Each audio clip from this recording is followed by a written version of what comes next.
ಬಿಡಾಡಿ ವಾಹನಗಳ ವಿರುದ್ಧ ಸಮರವನ್ನು ಸಾರಿದ್ದಂತಹ ಜಿಬಿಎ ತನ್ನ ಕಾರ್ಯಾಚರಣೆಯನ್ನು ಮತ್ತಷ್ಟು ಚುರುಕುಗೊಳಿಸಿದೆ. ಹೌದು, ಇವತ್ತಿನಿಂದ ಟೋಯಿಂಗ್ ಕಾರ್ಯಾಚರಣೆ ಆರಂಭ ಆಗಿದೆ. ಬೆಂಗಳೂರಿನಲ್ಲಿ ಆಪರೇಷನ್ ಟೋಯಿಂಗ್ ಸದ್ದು ಮಾಡ್ತಾ ಇದೆ. ಟೋಯಿಂಗ್ ಸ್ಥಳದಲ್ಲಿಯೇ ವಾಹನದ ಮಾಲೀಕರಿಗೆ ದಂಡಾಸ್ತ್ರ ಕೂಡ ಪ್ರಯೋಗ ಆಗ್ತಿದೆ. ನೋ ಪಾರ್ಕಿಂಗ್ನಲ್ಲಿ ವಾಹನ ಇದ್ರೆ 1,000 ರೂಪಾಯಿ ದಂಡ ಕಟ್ಟಿದ ಬಳಿಕ ವಾಹನವನ್ನು ತೆಗೆಯುವುದಕ್ಕೆ ಪೊಲೀಸರು ಅವಕಾಶ ಮಾಡಿಕೊಡ್ತಿದ್ದಾರೆ. ಬೆಂಗಳೂರಿನಲ್ಲಿ ಮತ್ತೊಮ್ಮೆ ಆಪರೇಷನ್ ಟೋಯಿಂಗ್ ವಿಚಾರ ಸದ್ದು ಮಾಡ್ತಾ ಇದೆ. ಮೊದಲು ರಸ್ತೆ ಪಕ್ಕದಲ್ಲಿದ್ದಂತಹ ವಾಹನಗಳಿಗೆ, ಬಿಡಾಡಿ ವಾಹನಗಳಿಗೆ ನೋಟಿಸ್ ಅಂಟಿಸುವಂತಹ ಕೆಲಸಕ್ಕೆ ಕೃಷ್ಣ ಬೈರೇಗೌಡರು, ಬೆಂಗಳೂರು ಅಭಿವೃದ್ಧಿ ಸಚಿವರು ಚಾಲನೆಯನ್ನು ಕೊಟ್ಟಿದ್ರು. 1 ವಾರ ಟೈಮ್ ಲೈನ್ ಕೊಟ್ಟಿದ್ರು. 1 ವಾರದೊಳಗೆ ಬಂದು ನೋಟಿಸ್ಗೆ ಉತ್ತರಿಸಿದೆ. ದಂಡವನ್ನು ಕಟ್ತಾ ಇರಲಿಲ್ವಲ್ಲ, ಅಂಥವರ ವೆಹಿಕಲನ್ನು ಈಗ ಸೀಸ್ ಮಾಡ್ತಾ ಇದ್ದಾರೆ, ಟೋಯಿಂಗ್ ಮಾಡ್ತಾ ಇದ್ದಾರೆ. ಈಗ ರಸ್ತೆ ಪಕ್ಕದಲ್ಲಿ ನಿಲ್ಲಿಸಿದಂತಹ ವೆಹಿಕಲ್ಗಳನ್ನು ಎದ್ನೋ ಬಿದ್ನೋ ಅಂಥೇಳಿ ಜನ ಎತ್ಕೊಂಡು ಹೋಗೋದಕ್ಕೂ ಕೂಡ ಬರ್ತಿದ್ದಾರೆ. ನೀವು ಕೂಡ ದೃಶ್ಯವನ್ನು ಗಮನಿಸ್ತಾ ಇದ್ದೀರಿ. ಒಂದು ಕಡೆ ದಂಡವನ್ನು ಕಟ್ತಾ ಇರುವಂತಹ ದೃಶ್ಯ, ಮತ್ತೊಂದು ಕಡೆ ದಂಡವನ್ನು ಕಟ್ಟಿ ವೆಹಿಕಲನ್ನು ಸ್ಟಾರ್ಟ್ ಮಾಡ್ಕೊಳಕ್ಕಾಗದೇನೆ ತಳ್ಕೊಂಡು ಹೋಗ್ತಾ ಇರುವಂತಹ ದೃಶ್ಯ. ಈ ರೀತಿಯ ಹಲವು ದೃಶ್ಯಗಳಿಗೆ ಇವತ್ತಿನ ಬೆಂಗಳೂರಿನ ಟೋಯಿಂಗ್ ಕಾರ್ಯಾಚರಣೆ ಸಾಕ್ಷಿಯಾಗಿದೆ.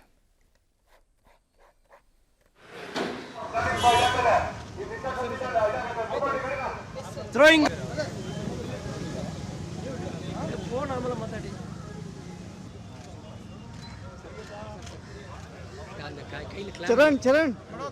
ಉಲ್ಲಾಸ್ ಸರ್ ಕ್ಲಾಪ್ ಅಲ್ಲಿ ಅದೆಲ್ಲಿ ತಗೊಂಡು ಹೋಗಿದಾರಾ?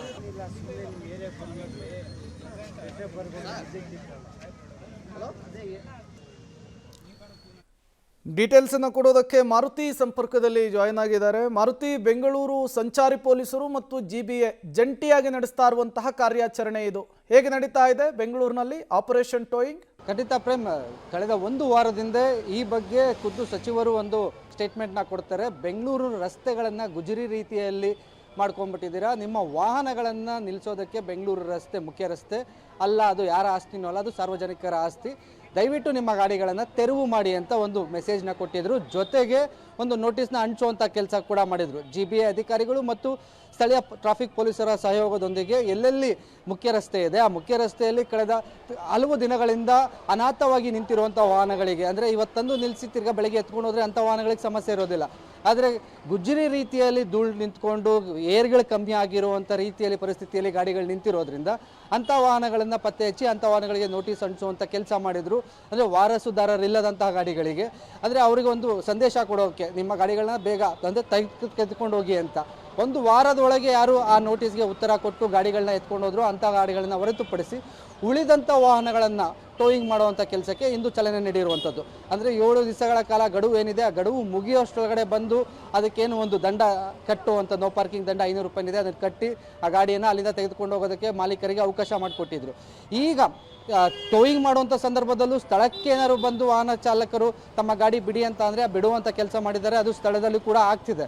ಅದೇ ರೀತಿಯಲ್ಲಿ 15 ದಿವಸಗಳ ಕಾಲ ಅಂದರೆ ಟೋಯಿಂಗ್ ಮಾಡಿದ ನಂತರ ಇಲ್ಲಿಂದ ಬೇರೆ ಬೇರೆ ಕಡೆ ಆ ವಲಯವಾರು ಜಾಗಗಳನ್ನ ಗುರುತಿಸಿದ್ದಾರೆ, ಅಲ್ಲಿ ತಗೊಂಡು ಗಾಡಿ ನಿಲ್ಲಿಸ್ತಾರೆ, 15 ದಿವಸ ನೋಟಿಸ್ ಕೊಡ್ತಾರೆ. ಆ ಸಂದರ್ಭದಲ್ಲೂ ಟೋಯಿಂಗ್ ಚಾರ್ಜು ಮತ್ತು ನೋ ಪಾರ್ಕಿಂಗ್ ಚಾರ್ಜ್ ಫೈನನ್ನು ಕಟ್ಟಿ ಗಾಡಿನ ಬಿಡಿಸ್ಕೊಬರ್ಬೋದು. 15 ದಿವಸದ ನಂತರದಲ್ಲೂ ಯಾವ ವಾರಸುದಾರರು ಬಂದು ಅದಕ್ಕೆ ಕ್ಲೇಮ್ ಮಾಡಲಿಲ್ಲ ಅಂದರೆ ಆ ಗಾಡಿನ ಗುಜರಿಗೆ ಹಾಕೋದು ಅಥವಾ ಹರಾಜು ಹಾಕುವಂಥ ಪ್ರಕ್ರಿಯೆಗೆ ಚಾಲನೆ ನೀಡ್ತಾರೆ. ಈಗ ಬೆಂಗಳೂರು ನಗರವನ್ನು ಸ್ವಚ್ಛ ಮಾಡುವಂಥದ್ದು, ಅಂದರೆ ಎಸ್ಪೆಷಲಿ ಈ ಗುಜರಿ ಮಾದರಿಯಲ್ಲಿ ರಸ್ತೆಗಳಲ್ಲಿ ನಿಲ್ಲಿಸಿರುವಂಥ ವಾಹನಗಳನ್ನು ತೆರವು ಕಾರ್ಯಾಚರಣೆಗೆ ಸಚಿವರು ಚಾಲನೆ ನೀಡಿದ್ದಾರೆ. ಸಾಂಕೇತಿಕವಾಗಿ ಇದು ನಿರಂತರವಾಗಿ ನಡೆಯುತ್ತೆ, ಅಂದರೆ ನೋಟಿಸ್ ಅಂಟಿಸೋ ಕಾರ್ಯ ಅನ್ನೋದು ಅದೇ ರೀತಿ ನಡೆಯುತ್ತೆ. ಅದರ ಜೊತೆಗೆ 7 ದಿವಸ ಗಡುವು ಮುಗಿದಾದ ಮೇಲೆ ಟೋಯಿಂಗ್ ಕಾರ್ಯಾಚರಣೆ ನಡೆಯುತ್ತೆ. ಈಗ ಬೇರೆಲ್ಲ ವಾಹನ ಮಾಲೀಕರೇನಿದ್ದಾರೆ, ರಸ್ತೆಯಲ್ಲಿ ಗಾಡಿ ನಿಲ್ಲಿಸ್ಬಿಟ್ಟು ಬಿಟ್ಟು ತಿಂಗಳಾನುಗಟ್ಟೆ ಹೋಗಿರೋರಿಗೆ ಇದೊಂದು ಖಡಕ್ ಸಂದೇಶ ಅಂತಲೇ ಹೇಳ್ಬೋದು. ನಿಮ್ಮ ವಾಹನನ ರಸ್ತೆಯಲ್ಲಿ ಬಿಡೋ ಬದಲು ಬೇರೆ ಕಡೆ, ಅಂದರೆ ಪಾರ್ಕಿಂಗ್ ಸ್ಥಳದಲ್ಲಿ ನಿಲ್ಲಿಸೋದಕ್ಕೆ ಅವಕಾಶ ಇದೆ, ಪಾರ್ಕಿಂಗ್ ಸ್ಥಳದಲ್ಲಿ ನಿಲ್ಲಿಸ್ಕೋಬೋದು. ಆದರೆ ಮುಖ್ಯ ರಸ್ತೆಗಳಲ್ಲಿ ಸಾರ್ವಜನಿಕರು ಓಡಾಡೋ ರಸ್ತೆನೂ ಅಕ್ವೈರ್ ಮಾಡಿಕೊಂಡು ಪಾದಚಾರಿ ಮಾರ್ಗವನ್ನು ಅಡ್ಡಿ ಮಾಡಿಸ್ಕೊಂಡು ಆ ರೀತಿಯ ವಾಹನಗಳ ನಿಲ್ಲಿಸಿರೋರಿಗೆ ಖಡಕ್ ಸಂದೇಶವನ್ನು ಕಳಿಸುವಂಥ ಕೆಲಸವನ್ನು ಈಗ ಸರ್ಕಾರ ಮಾಡಿರುವಂಥದ್ದು. Prem, okay, thank you Maruti ತಮ್ಮೆಲ್ಲ ಮಾಹಿತಿಗಾಗಿ.